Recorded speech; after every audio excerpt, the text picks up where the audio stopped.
Assalamu alaikum wa rahmatullahi wa barakatuh. Alhamdulillah wassalatu wassalamu ala ashrafil anbiya'i wal mursalin, amma ba'd. Ndugu zangu wapenzi Waislamu na wasio Waislamu, tukiwa tunaendelea kutoa mawaidha kuweza kuhamasisha watu pia kujitokeza katika uchaguzi mkuu tarehe 29 mwezi huu wa 10, bimaana Oktoba 29, na pia Oktoba 28 kwa ndugu zetu wa Zanzibar. Kama tulivyoweza, kwa sababu tuliweza kufanya mkutano na waandishi wa habari kwa kupitia taasisi yetu ya Al-Maldi Islamic Propagation Center tarehe 17. Tulizungumza na waandishi wa habari tukiwa na viongozi wetu wa kitaifa pamoja na miendelezo mbalimbali, na tumefanya kazi hapa na pale katika kuhakikisha kwamba watu wanashiriki katika uchaguzi na wanafanya kwa amani kabisa. Collectively and individual, we provide da'wa in different level. Kwa hiyo kuna kipindi huwa tunaweza kuwa makundi, lakini hata kwa mtu mmoja mmoja, kwa sababu kila mmoja anatoa da'wa kwa uwezo wake, yani kwa level yake. Kwa hiyo tutakuwa na uhamasishaji wa Tanzania kuweza kujua umuhimu wa amani na kuweza kufahamu kabisa kwamba nchi yetu ni nchi ambayo ina amani na lazima tuendelee kuidumisha amani ya nchi yetu ya Tanzania, kwa sababu nchi hii ndio nchi pekee katika nchi ambazo katika barani Afrika ambazo hazijaingia matatizo.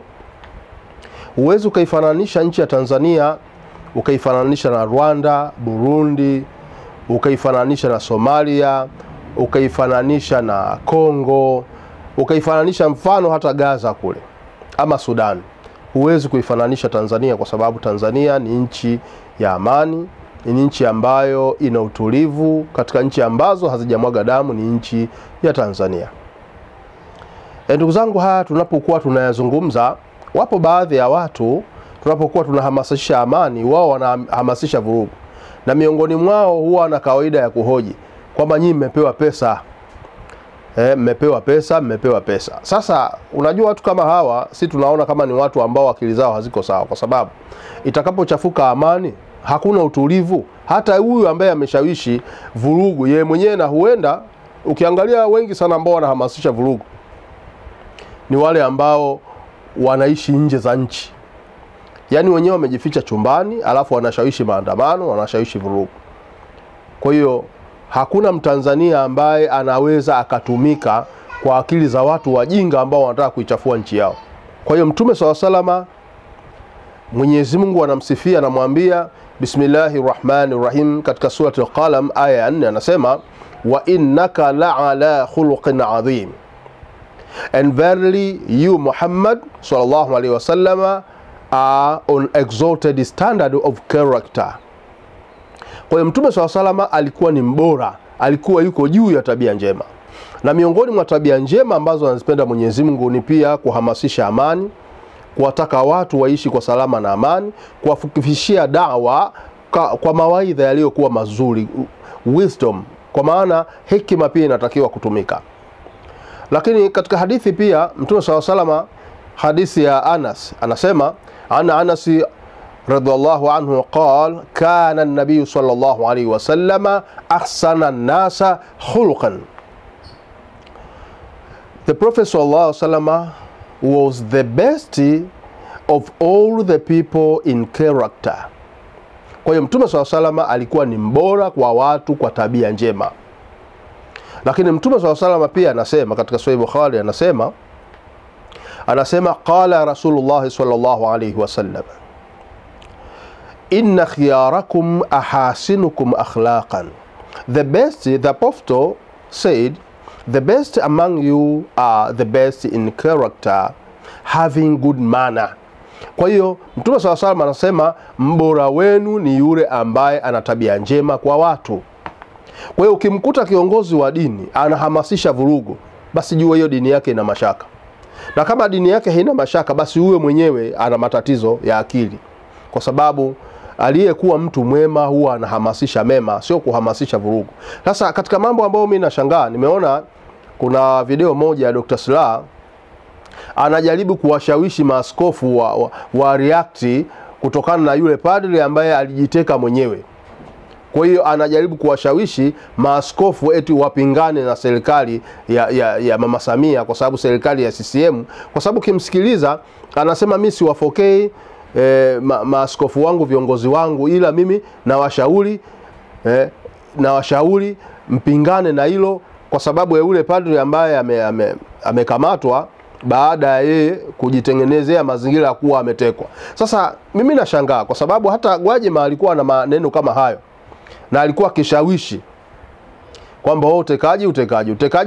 Sasa alijaribu kutoa takwimu, lakini sasa atuambie pia na takwimu za watu ambao wanajiteka wenyewe. Sasa huyu tu amegundulika na jeshi la polisi, alafu polisi hao wanalaumiwa kwamba wao kwa nini wameongea maneno ya uongo, bila kujali kwamba Dr. Slaa anachokizungumza anataka utolewe ushahidi kwamba huyu mtu alikuwa na matatizo, alikuwa na stress kwa sababu ana madeni. Yeye anasema mapadri huwa wana pesa mpaka hawajui cha kutumia.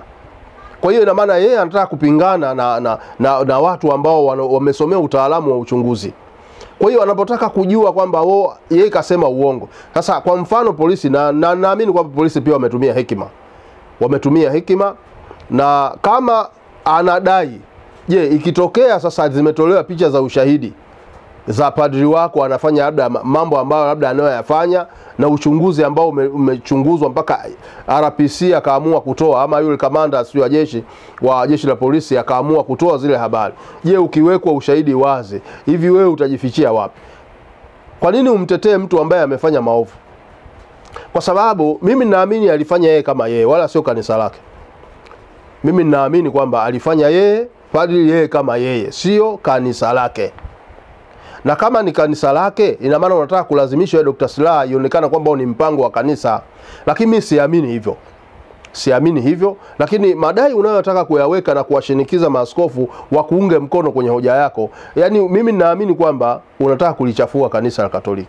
Mimi ninaamini maaskofu ni watu makini, wana elimu, wamesoma, na hata elimu ya mazingira pia wanaiona. Sasa usijifanye wewe una akili sana Dr. Slaa, uchadema umekukaa kichwani, unataka kulazimisha uchadema wako, itikadi yako sasa uiingize kanisani, maaskofu wakufuate wewe unachokitaka.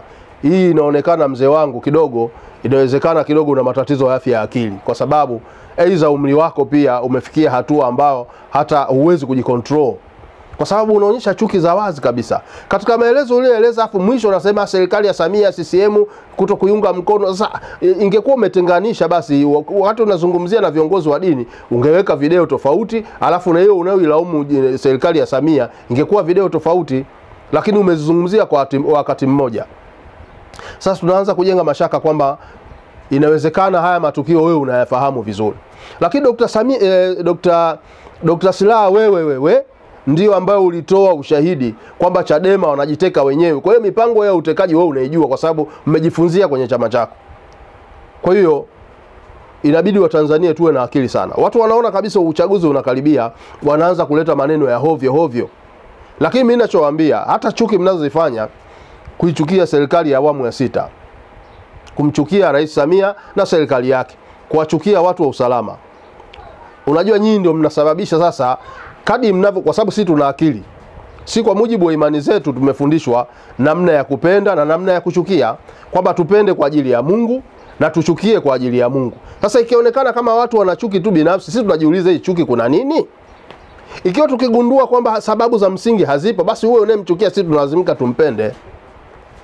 Kwa hiyo inawezekana nyinyi mkao mmetengeneza sababu watu wengi wakawa wanaipenda serikali ya Samia kwa sababu kwanza inafanya vizuri, na hakuna mtu anaweza akadiriki akasimama kwamba serikali ya awamu ya 6 haijafanya chochote. Huyu ataonekana kidogo ana mtindio wa akili.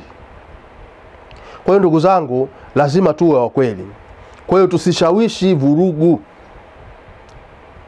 Mimi naamini kwamba kwa uwezo wa Mwenyezi Mungu Subhanahu wa Ta'ala, amini utakavyoamini, lakini tusishawishi vurugu katika nchi yetu. Na ikumbukwe kwamba hata zile vurugu za Rwanda, zile mauaji ya Rwanda yale, mahakama ile ya Arusha, wengi ambao walikuwa wanakuja kwenye ile mahakama, wengi walikuwa viongozi wa dini. Kwa hiyo viongozi wa dini wasipokuwa makini, inawezekana wakaingiza nchi pabaya. Kwa hiyo tunaamini kwamba usalama upo, na mimi nawapongeza jeshi la polisi kwa kazi wanaoifanya. Nawapongeza sana kwa sababu si kila kesi ambayo inaopelekwa inahusu utekaji kwamba inahusiana na mambo ya siasa. Kuna wengine tu wana visa vyao tu vya kawaida, kama mfano huu ushahidi wa kutosha kabisa kwamba padri kajiteka mwenyewe alafu anatuma ujumbe kwamba ametekwa. Sasa mimi najiuliza swali. Mimi nasema pia hata polisi mmetumia hekima sana. Mmetumia hekima kwa sababu kama yeye tuseme ana stress, akili ndio kwa hiyo akili, mtu akiharibikiwa akili ndio akili inamletea kujiteka. Kwanza hapa jiulizeni. Kwa hiyo mtu akiwa ana stress, kumbe stress zake hazimpeleki kwenda kuokota makopo barabarani au kuokota matakataka barabarani kwenye majalala, zinampelekea kujiteka.